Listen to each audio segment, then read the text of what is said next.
Marcus was a strict and disciplined man. He believed in hard work, order, and responsibility. For many years, he worked as the director of a large company. His job demanded long hours in the office, business trips, and total dedication. He believed he was working hard to give his family the best life possible, but in his effort to give them everything, he had lost them. His son, Daniel, had grown up feeling his father's absence. He remembered school plays where his mother sat alone in the audience. He remembered birthdays where he received only a simple text message from his father instead of his presence. He remembered the times he tried to show his father something important, but he always got the same answer, "I'm busy." As the years passed, Daniel learned not to expect much from his father. He stopped asking him to come to events, stopped calling him first, and eventually, he stopped trying at all. Now, Daniel was 25 years old and living in another city. Marcus had tried to contact him, but every phone call went unanswered. Every invitation for coffee was ignored. Marcus felt the pain of distance. For the first time, he truly felt alone.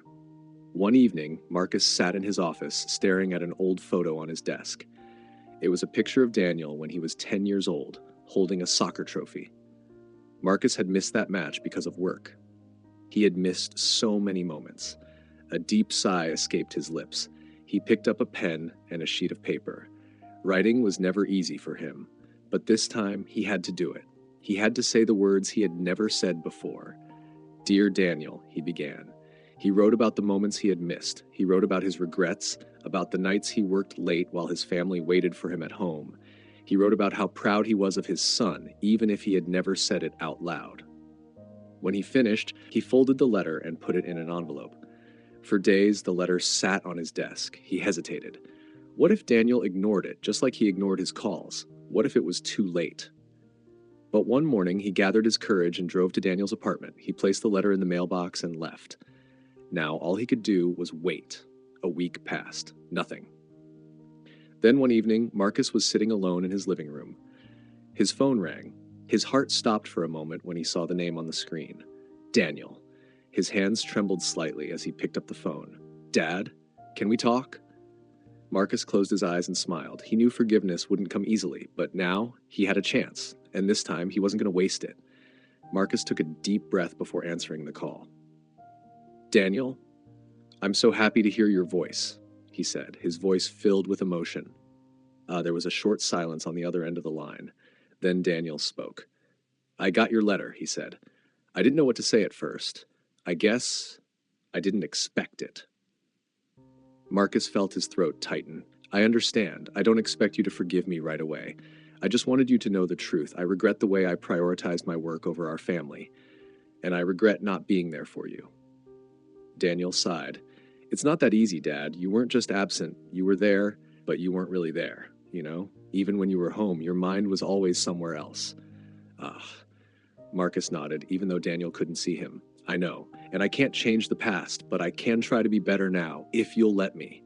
Daniel hesitated, then finally said, "Let's meet."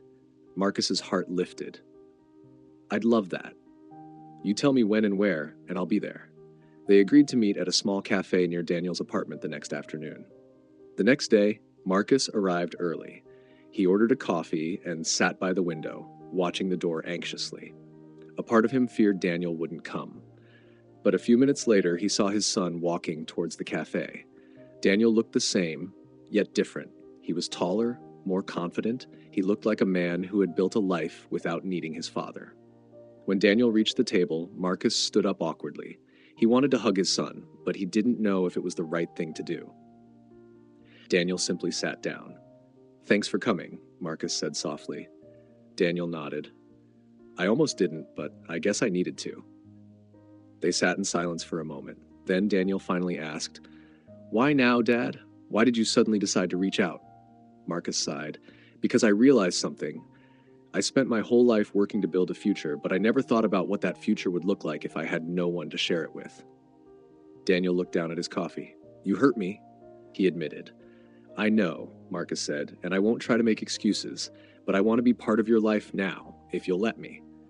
Daniel stared at his father for a long moment, then finally he spoke. "Let's take it slow." Marcus smiled, feeling a weight lift off his shoulders. That's all I could ever ask for." Over the next few weeks, Marcus and Daniel started rebuilding their relationship. They met for coffee every Sunday. At first, their conversations were awkward, but slowly, they began to talk more openly. Marcus listened as Daniel shared stories about his life, his work, and his dreams. One evening, Marcus received a text message that made him stop in his tracks. "Dad, there's a soccer game this weekend. Want to come?" Tears filled his eyes. He had missed so many of Daniel's games when he was a child. Now he had a second chance. "I wouldn't miss it for the world," he replied. And this time, he meant it.